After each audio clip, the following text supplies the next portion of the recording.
Assalamualaikum warahmatullahi wabarakatuh. Selamat berjumpa kembali dengan saya Komarudin Ibnu Mikam dalam Risalah Iman El Sinta TV. Pemirsa, hari ini kita berbincang soal Risalah Iman dengan seorang narasumber. Beliau adalah Ustadz Dr. Darwis Abu Ubaidah, seorang Kabid Pengembangan Organisasi Daerah Dewan Dakwah Islamiyah Pusat. Ya, kita sapa dulu. Assalamualaikum Pak Ustadz. Waalaikumsalam. Apa kabar, sehat ya? Alhamdulillah. Baik. Alhamdulillah sehat. Nah, Pak Ustadz, hari ini kita di Risalah Iman, kita akan bahas soal cinta nih Ustadz. Wah, ini luar biasa. Karena apapun orang pasti familiar dengan kata-kata cinta. Bahkan cinta hari ini sudah menjadi industri yang bikin kaya banyak orang, tapi juga banyak yang merasa terzolimi dengan kata-kata cinta. Jadi seperti apa sebenarnya cinta dalam perspektif Islam, Pak Ustadz? Baik. Assalamualaikum warahmatullahi wabarakatuh. Waalaikumsalam. Alhamdulillah wassalatu wassalamu ala Rasulillah wa ala alihi wa sahbihi wa mawala. La haula wa la quwata illa billah, ma ba'du. Ikhwatul kiram, para pemirsa yang dirahmati Allah tabaraka wa taala.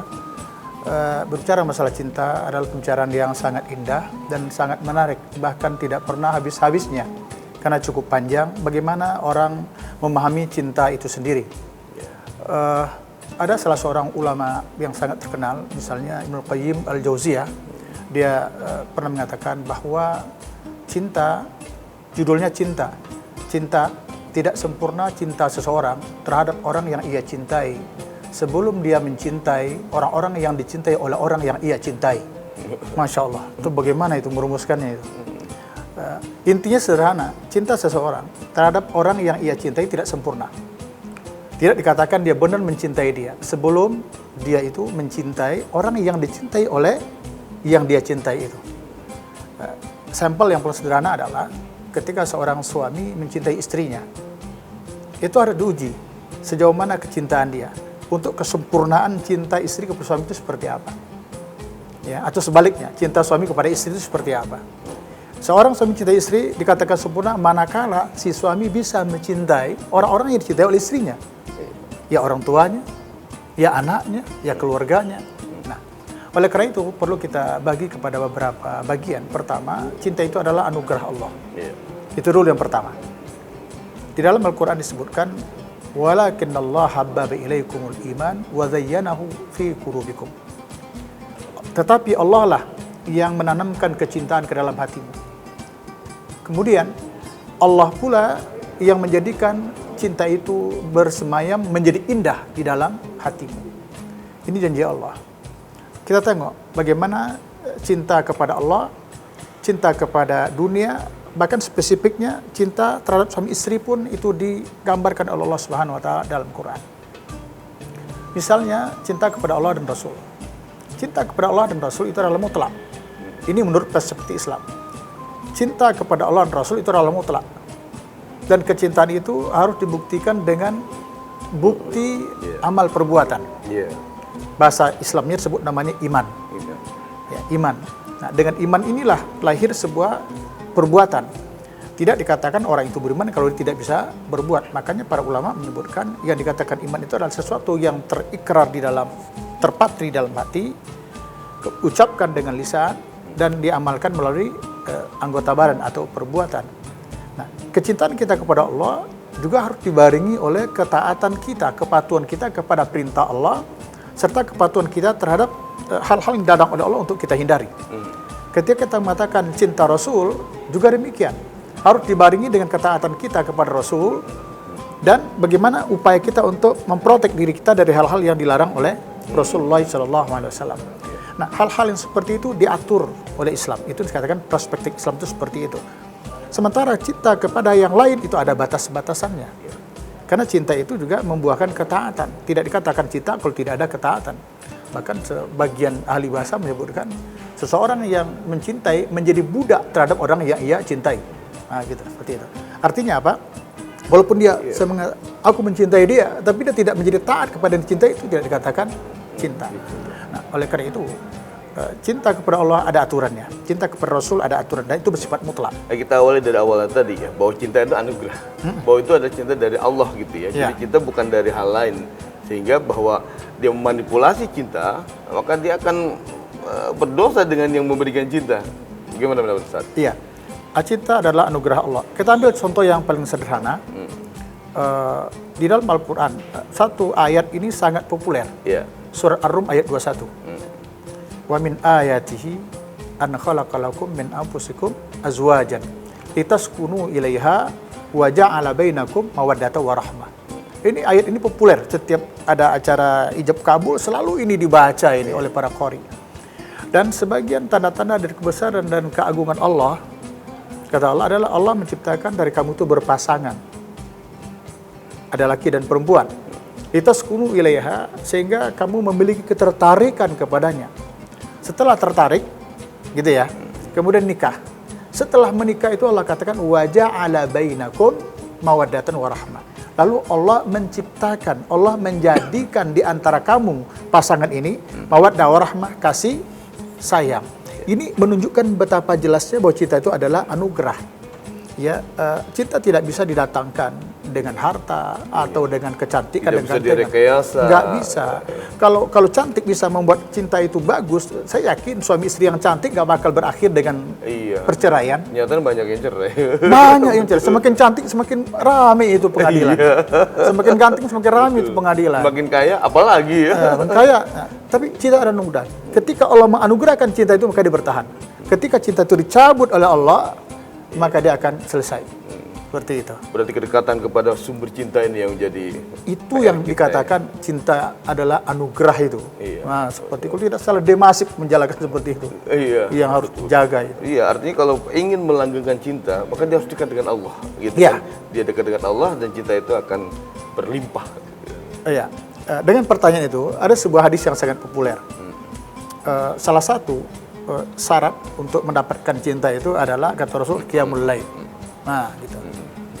Baik, tahan dulu Pak Ustadz, kita akan masuk pada sesi selanjutnya. Tetaplah di Risalah Iman El Sinta TV.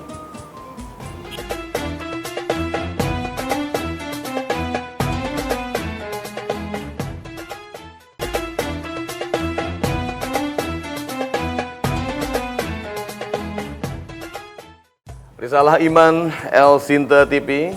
Pemirsa, selamat bergabung kembali di sesi kedua dan masih bersama saya Ustadz Dr. Abu Ubaidah. Pak Ustadz, kita melanjutkan cerita tentang cinta ini. Bagaimana sebuah keluarga yang awalnya cinta, awalnya karena jodoh, tapi kemudian bisa cerai juga. Apa yang terjadi dengan keluarga tersebut? Iya, kita sudah punya keyakinan ya Pak. Setiap orang itu mendapatkan bagiannya menurut apa yang sudah Allah takdirkan bagi dia. Jadi masing-masing itu punya kadar. Kadar itu bahasa kita ya bagian, punya bagian. Ketika dia berjodoh, Allah takdirkan dia berjodoh, nah itulah cinta juga. Tapi ketika itu perpisahan terjadi mungkin 10 tahun, bahkan ada yang sudah nenek-nenek, kakek-kakek, juga berakhir dengan perceraian. Nah, ini bagaimana dengan cinta ini? Atau bahkan ada yang baru 3 hari menikah, bercerai. Awalnya cinta mati, pada ternyata tidak. Ini bagaimana? Ini menariknya dalam Islam itu ada namanya takdir. Ya, ada namanya takdir. Takdir itu adalah sebuah ketentuan Allah yang tidak ada satupun yang tahu takdir orang itu seperti apa pada akhirnya. Jadi bagi seorang muslim, mukmin, apapun yang terjadi semuanya akan dikembalikan kepada takdir Allah, tentu dengan berikhtiar semaksimal mungkin. Bahkan menurut Allah Subhanahu wa taala, setelah terjadi cerai pun itu masing-masing masih diperintahkan untuk ingat akan kelebihan dan kekurangannya. Setelah diceraikan, Allah berpesan kepada suami yang menceraikan ini, wala tansaul fadla bainakum. Kamu jangan lupa masing-masing kalian itu punya kelebihan, tentu juga punya kekurangan. Ini menunjukkan bahwa rezeki kita itu memang sudah ditentukan oleh Allah. Bukan berarti cinta awal itu cinta bohong. Tidak demikian. Ya, tetapi ada kadar yang diperoleh, bagian diperoleh oleh seorang itu tidak sama dengan yang lain.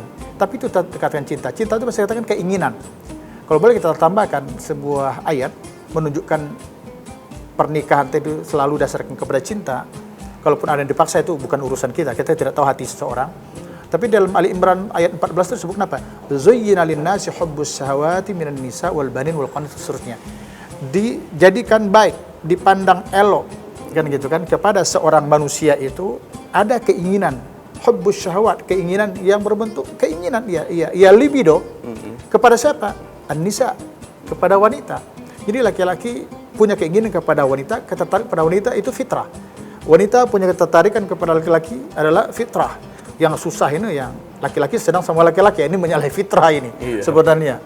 Nah, setelah punya istri, apalagi ini fitrah berikutnya ini wal banin, pengen punya anak, pengen punya turunan. Itulah cinta. Dan seterusnya. Di dalam An-Nisa ayat 14 Ali Imran ayat 14 itu luar biasa.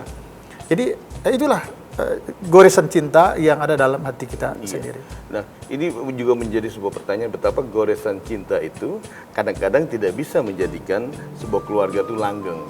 Nah, dan emosi kadang-kadang wow gitu loh ketika dan itu merasa sudah tidak cinta lagi. Sebenarnya apa yang terjadi, Ustaz? Iya. Tadi pada sesi yang sebelumnya Bapak mengatakan bahwa orang yang mencintai itu harus selalu mendekatkan diri kepada Allah. Karena dialah zat pemberi cinta. Iya, dalam konteks suami istri itu ada hadis yang sangat agung. Rasulullah bersabda, rahimahullahu rajulan qama minan naum fa shalla raka'atain wa aiqadha ahlahu. Gitu kan? Fasallat. Nah, lalu dikatakan semoga Allah memberikan rahmat kepada seorang suami yang bangun malam lalu sholat sunat 2 rakaat, kemudian membangunkan istrinya. Fa'abat, ternyata istrinya tidak mau bangun. Fanadhaha fi wajhil ma, lalu sang suami mengambil air, memercikkan air ke wajah istrinya.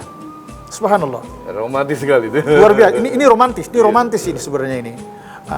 Lalu kata Rasul, semoga juga Allah memberikan rahmat kepada seorang istri yang bangun malam. Dia sholat sunat dulu 2 rakaat. Dia sholat sunat dulu. Setelah itu bangunkan sang suami, lalu suami tidak mau bangun. Maka sang istri memercikkan. Memercikkan itu artinya mengusapkan air ke wajahnya. Doa Rasul adalah rahimahullah. Semoga Allah memberikan rahmat. Artinya siapapun di antara umat ini yang melakukan terapi itu, maka dia akan mendapatkan rahmat dari Allah. Saya dalam berbagai kajian, dalam kiat untuk menata keluarga sakinah itu, satu di antaranya adalah qiyamul lail, sholat tahajud. Entah dia sholat tahajud sendiri-sendiri, idealnya sholat tahajud bersama. Ya ini suami menjadi imam, makmum menjadi istri menjadi makmum. Dan itu menjadi kunci sakinah. Kunci satu di antara sekian banyak karena kunci. Bareng-bareng doa dong ya. Ketika orang lain terlelap, betul. Berdoa. Iya. Dan apapun yang diminta dikasih Pak Allah. Insya Allah. Umroh bulan depan. Insya Allah. Gitu ya. Insya Allah. Itu seperti itu. Luar biasa. Jadi mendekatkan diri pada Allah, mendekatkan diri pada sang yang pemilik cinta. Sang pemilik cinta. Itu menjadi kunci dari sakinah mawaddah warahmah gitu ya. Tapi kadang-kadang orang sendiri selalu lupa gitu dengan kondisi seperti itu. Menurut Ustaz? Kalau masalahnya lupa itu manusiawi. Iya. Nah, itulah gunanya dakwah. Iya. Saling mengingatkan antara satu sama lain. Saya berharap kalau konteksnya adalah suami istri, itu betul-betul saling tanaso, saling mengingatkan. Jika istri lalai, suami mengingatkan. Jika suami lalai, istri mengingatkan. Dan ini sangat penting untuk kunci meraih kecintaan yang sesungguhnya tadi. Agar cinta yang terpanam dalam hati terhadap suami istri ini tidak dicabut oleh Allah Subhanahu wa Ta'ala. Kalau ada yang bilang, mengapa kamu pengen gugat cerai? Karena aku tidak cinta lagi. Nah, menurut Ustadz itu apa yang sedang terjadi dengan dirinya? Bisa jadi dia mengatakan saya tidak cinta lagi karena banyaknya pertarungan batiniah yang menyebabkan dia itu tidak bisa lagi mengendalikan itu. Entah mungkin KDRT yang terjadi, mungkin juga sang suami sudah ada gelagat rada-rada berpaling kepada wanita lain yang dia tidak menerima hal itu. Dan ini jadi persoalan. Karena begini Bapak, daya tahan seseorang itu berbeda antara satu sama lainnya. Gitu. Baik, Ustadz ditahan dulu. Dan pemirsa, sekarang ini menjadi hal yang menarik bagaimana cinta adalah anugerah dan bagaimana kita bisa membangun keluarga sakinah mawaddah warahmah. Tetaplah bersama kami di Risalah Cinta El Sinta.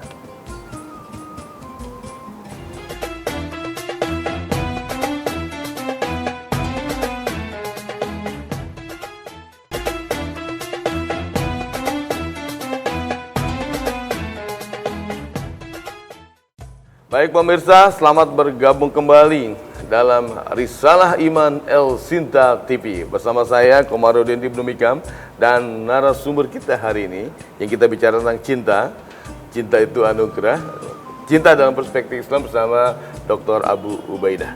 Gitu. Kita lanjut Ustaz tadi, bagaimana misalnya dalam sebuah keluarga cintanya kepada pasangan itu tidak melebihi cintanya kepada Allah, gitu. Nah, artinya mencintaimu ya dengan sepenuh. Nah, seperti itulah gitu ya. Silakan Ustaz. Baik. Baik, sesuai dengan judul awal ya, cinta dalam perspektif Islam ya.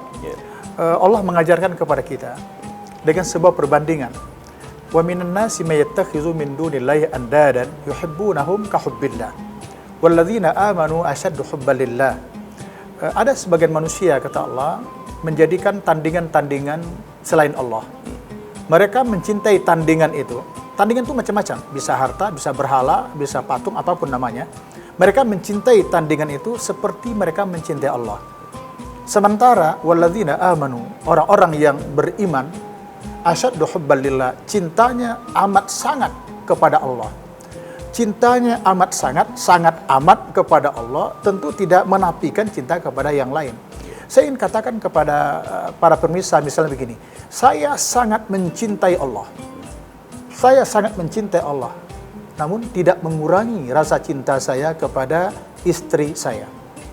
Saya sangat mencintai Allah dan Rasul-Nya, tapi dengan tidak mengurangi rasa cinta saya kepada kedua orang tua saya. Dan begitu seterusnya. Jadi, formatnya nanti cinta itu akan diuji dengan ketaatan. Itu nanti. Karena cinta itu membutuhkan ketaatan, cinta itu membutuhkan kepatuhan. Anak-anak muda mengatakan cinta itu membutuhkan pengorbanan. Cinta itu butuh bukti. Oh, cinta itu butuh bukti. Nah, ketika bukti itu yang diminta, nah kata, tengok nanti ini, kita buktikan. Misalnya istri maunya begitu. Kalau menurut pandangan Islam itu tidak benar, maka suami tidak boleh mengikutinya. Tapi kalau maunya Allah, maunya Rasul pasti baik. Tapi maunya istri belum tentu baik. Sebagaimana juga maunya suami belum tentu baik. Jadi kalau suami mengatakan, istri mengatakan, suami saya cinta mati sama kamu, kamu ada tulang punggung, kamu ada segala-gala yang baikku, tetap saja dibatasi dengan ketaatan dia kepada suaminya. Bagaimana ketaatan pada suami? Ketika suami menyuruh, mengajak dia untuk berbuat maksiat, jika itu dilakukan membuat dia durhaka kepada Allah, maka sang istri mengatakan, no, tidak ada, tidak boleh, no way, gitu ya? No way. Hah? Tidak. Nggak ada lagi ceritanya. Kenapa? Kalau ini saya lakukan membuat saya durhaka kepada Allah. Sedangkan ketaatan saya kepada Allah adalah mutlak, sementara ketaatan kepada suami tidak bersifat sangat relatif, mutlak, sangat relatif. Begitulah gambarannya. Iya. Lah, ini menjadi pertanyaan kemudian ketika ada yang melakukan gue cerai itu karena dulu alasannya kita karena bukan karena cinta, karena dipaksa oleh orang tua. Jadi seolah-olah cinta itu bisa mengalahkan kepatuhan pada orang tua gitu, atau sebaliknya. Perspektif Islam seperti apa? Itu mungkin bahasa-bahasa klise ya, yang mengatakan saya dulu nggak cinta kamu, tapi karena orang tua jodohin, gitu misalnya. Tapi anaknya udah 5. Gitu. Anaknya udah 5, gitu kan. Harta juga udah habis, gitu kan. Harta udah habis, anak udah begini, masalah datang baru mengatakan saya tidak cinta lagi. Itu kan bahasa-bahasa bohong saja sebenarnya. Bahasa-bahasa yang tidak jujur. Sebenarnya saya ingin katakan di Ar-Rum ayat 21 tadi itu memang cintanya datang belakangan, Pak. Karena setelah menikah itu Allah katakan wa ja'ala bainakum mawaddah wa rahmah. Allah akan datangkan, Allah akan tumbuhkan mawaddah wa rahmah, kasih sayang. Ada sebagian ulama mengatakan ini, mawaddah itu adalah cinta yang berbau materi. Ada yang mentafsirkan begitu. Mawaddah itu adalah cinta yang datang karena materi. Suami ganteng, datang cinta istri kepada suaminya. Suaminya kaya, dia sayang. Istri cantik, dia sayang. Tetapi ada rahmah. Rahmah ini bukan cinta yang didasarkan kepada materi, tapi immateri. Nah, ini yang kokoh, ini yang bisa dirawat tuh yang ini. Yang cinta berdasarkan rahmah. Mungkin saudara-saudara para pemirsa pernah melihat barangkali ada seorang kakek meninggal dunia, kakek gigi juga udah ompong, tapi ini si nenek yang ditinggalkan tuh menangis sejadi-jadinya. Sebenarnya kalau hitung-hitung apa sih yang harus ditangiskan? Ya udah nggak produktif, udah sakit-sakitan, udah uzur, tapi apa? Kenapa harus menangis? Tapi sang nenek ingat masa-masa lalu. Ini namanya rahmat. Quran mengatakan mawaddah warahmah. Ada cinta yang didasarkan kepada materi, ada yang immateri. Nah, yang immateri inilah, yang rahmat inilah yang bisa dirawat. Bisa dirawat dengan silaturahim, bisa dirawat dengan sholat malam, bisa dirawat dengan banyak melakukan muhasabah dan seterusnya. Jadi butuh ada perawatan cinta. Oh iya. Bagaimana merawat cinta? Silakan Ustaz, merawat cinta menciptakan keluarga sakinah.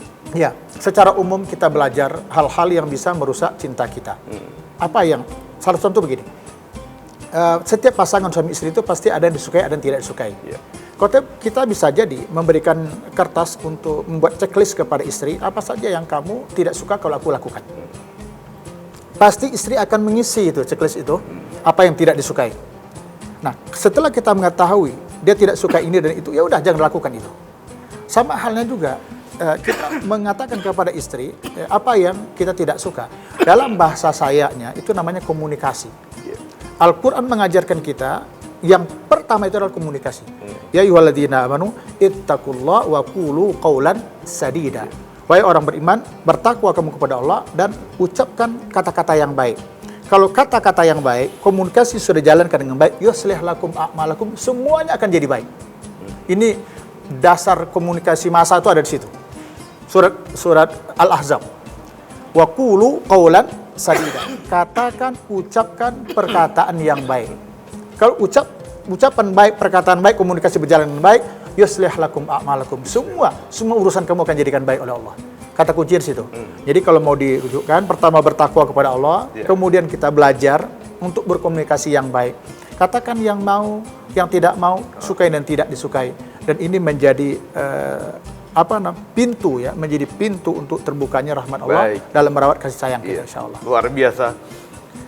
Saat yang sangat luar biasa ketika kita berharap Allah memberikan cinta dan menganugerahkan cinta.